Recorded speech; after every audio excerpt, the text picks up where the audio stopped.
কিশোরগঞ্জের হাওরের মিঠা পানির মাছের সুখ্যাতি দেশ জুড়ে।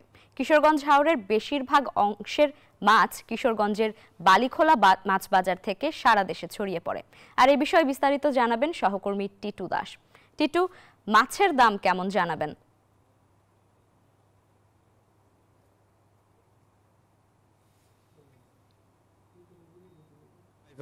ধন্যবাদ। আমি এখন আছি কিশোরগঞ্জের করিমগঞ্জের বালিখোলা মাছ বাজারে। এই মাছ বাজারে হচ্ছে হাওরের বেশিরভাগ মাছই এখানে এই বালিখোলা মাছ বাজারে আসে।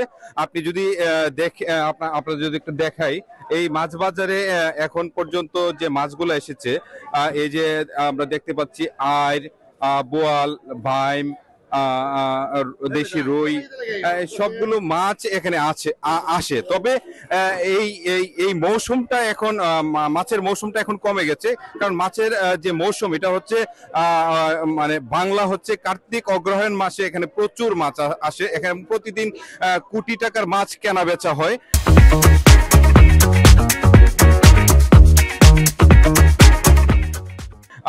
তবে এখন আমি কয়েকজন আড়তদারের সাথে কথা বলেছি এসে, তারা বলছেন যে প্রতিদিন এখনো যে 60টি আড়ত আছে, প্রতিদিন প্রায় 50 থেকে 60 লাখ টাকার মাছ এখানে কেনাবেচা হয় এবং মাছের দামটা এখন অনেক বেশি।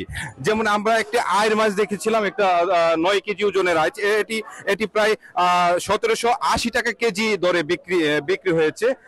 আমরা আরো যদি মাছ কিছু দেখাই, এখানে আছে যে পুঁটি মাছ, পুঁটি, গজার মাছ, হ্যাঁ, ট্যাংরা, পুঁটি, এখানে দেশি মাছগুলো আছে।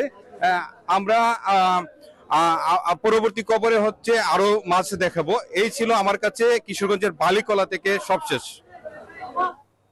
টিটু, ধন্যবাদ আপনাকে। দর্শক, কিশোরগঞ্জ থেকে যুক্ত ছিলেন সহকর্মী টিটু দাস।